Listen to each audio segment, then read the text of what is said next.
মুহূর্তে আমাদের সঙ্গে রয়েছেন নওশাদ সিদ্দিকী।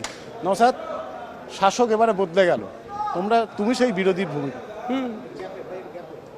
2021-এ যেটা বলেছি আজকেও বলছি, গঠনমূলক বিরোধিতা করব, তাতে কোনো সমস্যা নেই। শাসকের ভালো কাজগুলোকে স্বাগত জানাবো, আর নাগরিক বিরোধী কোনো কাজ হলে চরম সমালোচনা করব। তৃণমূলে এই সিপিআইএম এর ডোমকলের বিধায়ক সে আজকে এসেছিল, তাকে প্রশ্ন করা হয়েছিল, সে বলল যে হ্যাঁ নওশাদের তার 5 বছরের অভিজ্ঞতা রয়েছে, তার অভিজ্ঞতা আমার কাজে লাগবে। তুমি তাকে কিভাবে গাইড করবে বা কিভাবে দুজন মিলে এগোবে? সিপিএমে 77 সাল থেকে অভিজ্ঞতা, 1977-এর আগে থেকে অভিজ্ঞতা, তাদের পার্টি আছে, যথেষ্ট অভিজ্ঞতা আছে। অবশ্যই একসাথে আমরা কাঁধে কাঁধে মিলিয়ে লড়াই করব, গণতন্ত্রকে রক্ষার লড়াই, বাংলার মানুষের স্বার্থে লড়াই হবে। কংগ্রেসেরও দুজন বিধায়ক রয়েছেন, এই বিরোধী পরিষদটা আগের বারের থেকে কিছুটা হলেও তোমার বাড়লো, এটা কি তোমার কোনো সুবিধা করবে? আরও একটু বেশি বাড়া দরকার ছিল। আগামী দিনে কোন কোন লক্ষ্য থাকবে বিধানসভার ভেতরে? গত 5 বছর আমরা দেখেছি তোমার।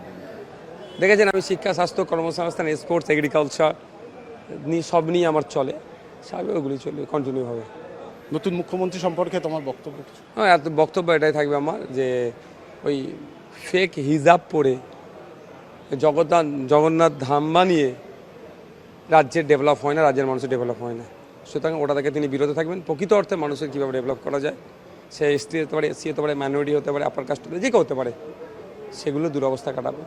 অনেক ধন্যবাদ। আমরা কথা বললাম নওশাদ সিদ্দিকের সঙ্গে, এবং তার যেটা বক্তব্য যে আগামী দিনে গঠনমূলক বিরোধীর যে ভূমিকা, সেই গঠনমূলক বিরোধীর যে ভূমিকা নওশাদ আগেও পালন করেছে, এবারেও নওশাদ সিদ্দিকী ডোমকলের সিপিআইএম বিধায়ক বা কংগ্রেস বিধায়কদের সঙ্গে বিভিন্ন ইস্যুতে সেই গঠনমূলক বিরোধীর ভূমিকাই তিনি পালন করবেন।